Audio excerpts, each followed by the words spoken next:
কষ্ট করে ধরিয়ায় ধরে 10 মাস 10 দিন পরে পেল বেদনা।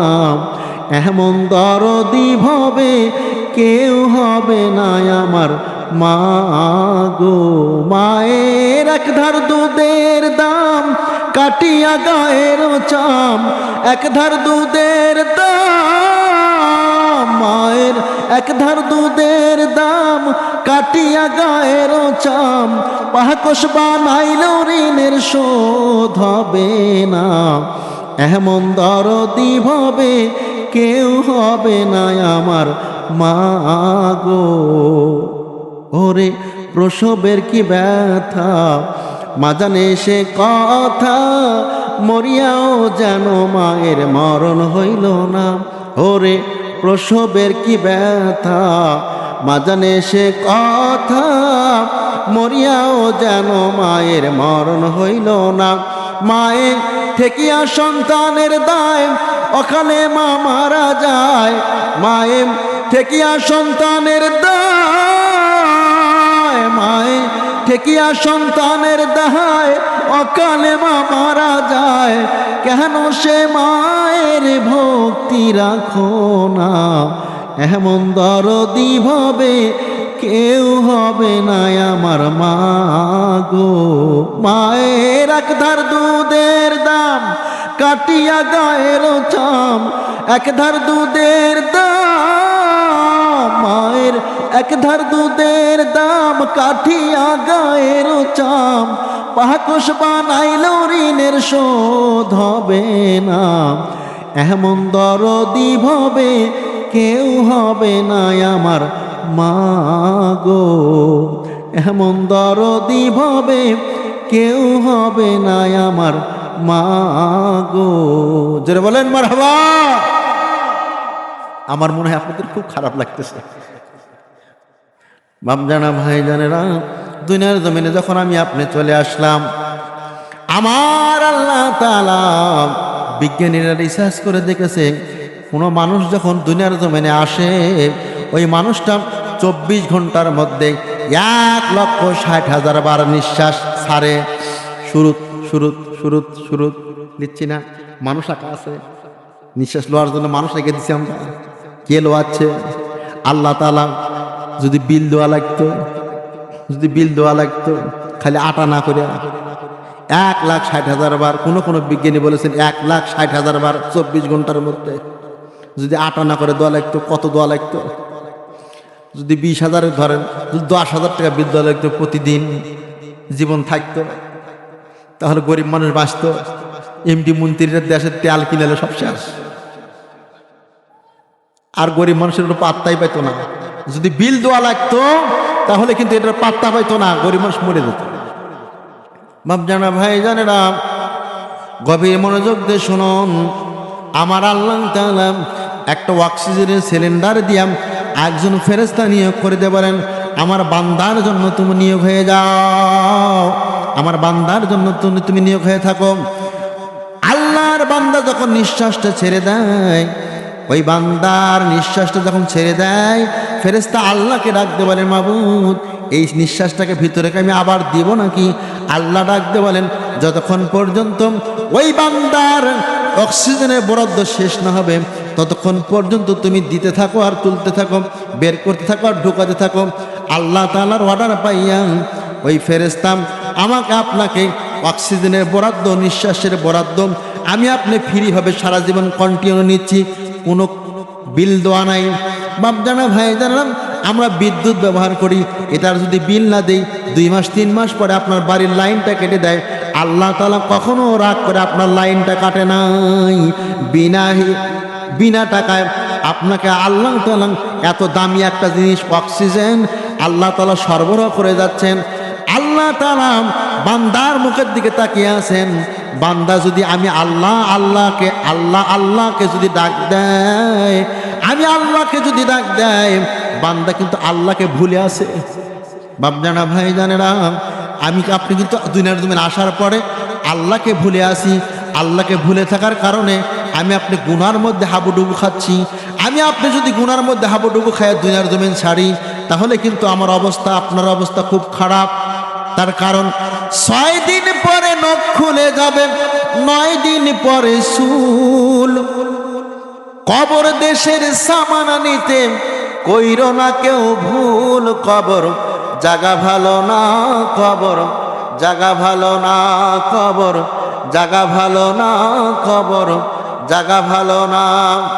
17 দিন পর গায়ের গোস্ত পোকার খাবার হবে, 60 দিন পর দেহ তোমার কঙ্কাল পরে রবে।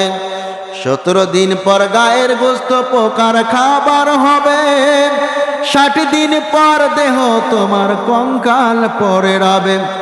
90 দিন পর হাড়গুলো খুলে খুলে পরে রয়। কবর জাগা ভালো না, কবর জাগা ভালো না, কবর জাগা ভালো না, কবর জাগা ভালো না।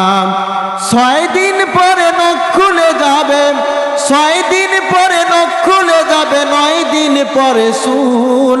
কবর দেশের সামান নিতে কইরো না কেউ ভুল। কবর জাগা ভালো না, কবর জাগা ভালো না, কবর জাগা ভালো না, কবর জাগা ভালো না। জোরে বলেন মারহাবা। বাপজানা ভাই জানেরা, আমি আপনার দুনিয়ার জমিনে এসেছি, আল্লাহ আমার আপনার মুখের দিকে তাকিয়ে আছেন।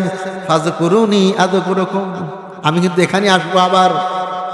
আপনি কি আল্লাহ ডাকতেছেন কিনা, আপনি আল্লাহ স্মরণ করতেছেন কিনা? বাবা লাইন ঠিক আছে?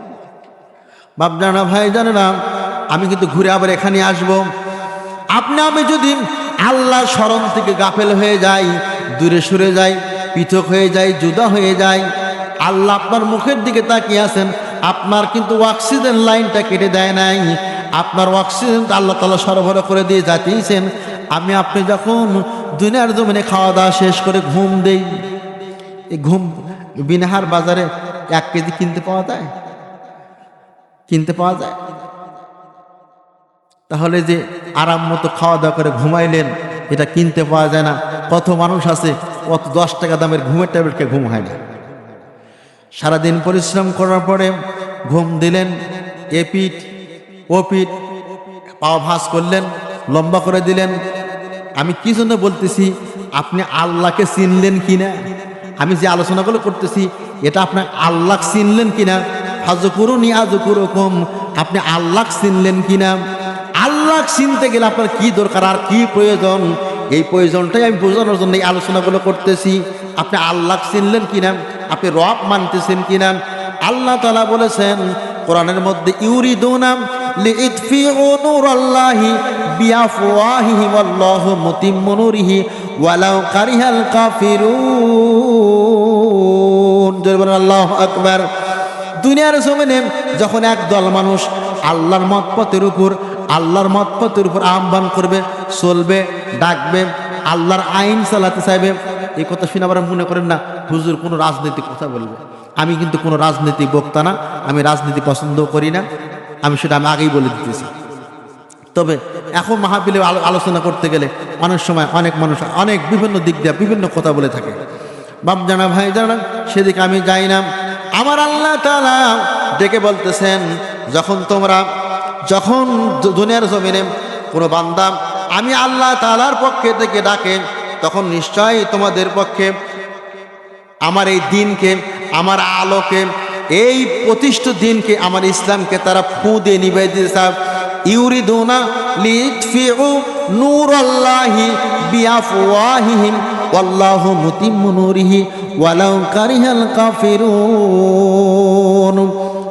আল্লাহ তাআলার জমিনে আল্লাহর দিনকে প্রতিষ্ঠিত করার জন্য একদল মানুষ যখন চেষ্টা করে, এই দুনিয়ার জমিন আল্লাহর, আমি আপনি স্বীকার করেছি, আমাকে আপনাকে সৃষ্টি করেছেন আল্লাহ তাআলা, আমাকে আপনাকে সৃষ্টি করেছেন, আমি আপনি আল্লাহর বান্দা, আমি আপনি আল্লাহর কাছে ফিরে যাব। দুনিয়ার জমিনে যতক্ষণ বেঁচে আছি আল্লাহর গোলাম হিসাবে আমাকে আপনাকে দুনিয়ার জমিনে বেঁচে থাকার দরকার ছিল। কিন্তু বাপজানা ভাই যারা, দুনিয়ার জমিনে আসার পরে আমি আপনি আল্লাহকে ভুলে গেছি। কেমন ভুলে গেছি? আসার পরে ভবেরই খেলা ঘরে খেলে সব পুতুল খেলা, জানি না এমন খেলা ভাঙে কখন কে জানে।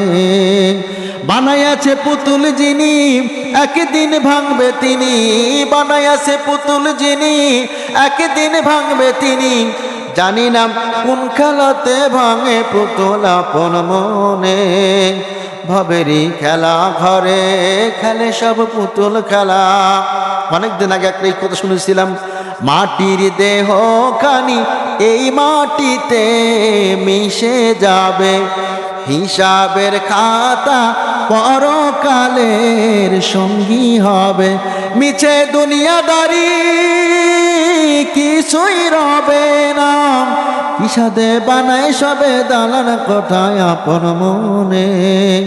ভবেরই খেলা ঘরে খেলে সব পুতুল খেলা, ভবেরই খেলা ঘরে খেলে সব পুতুল খেলা।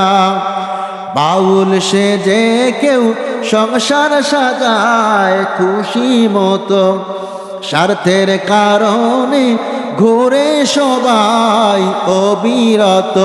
হায়রে মানুষ যত দেখি বেহুশ হয়ে আছে সবাই, রবে না কেউ চিরটিকাল এইখানে। ভবেরই খেলা ঘরে খেলে সব পুতুল খেলা, ভবেরই খেলা ঘরে খেলে সব পুতুল খেলা। জোরে বলেন কথা ঠিক কিনা? যদিও গান একসময় শুনেছিলাম এই কথা, কিন্তু এই কথাগুলোর মধ্যে এমন যা লেখছেন, যা কথাগুলো লেখছেন সব কিন্তু কারেক্ট। মাটির দেহখানি একসময় মাটির মধ্যে মিশে যাবে, দুনিয়ার জমিনে থাকার জায়গা না। কত মানুষকে এই হাত দিয়ে কবরের মধ্যে নামালাম, কত মানুষের মাথায় হাত দিয়ে কবরের মধ্যে দোয়া করলাম, কত মানুষের মাথায় মুখে মাটি দিচ্ছেন, কত মানুষের কবরে আপনি মাটি দিচ্ছেন। তারপরে বলতেছি জানাজার দ্বারা, এই জানাজার থেকে আমরা শিক্ষা নেই, আমরা জানাজার দ্বারা এই বক্তব্যগুলো দিয়ে থেকে আমাদের মতো হুজুররা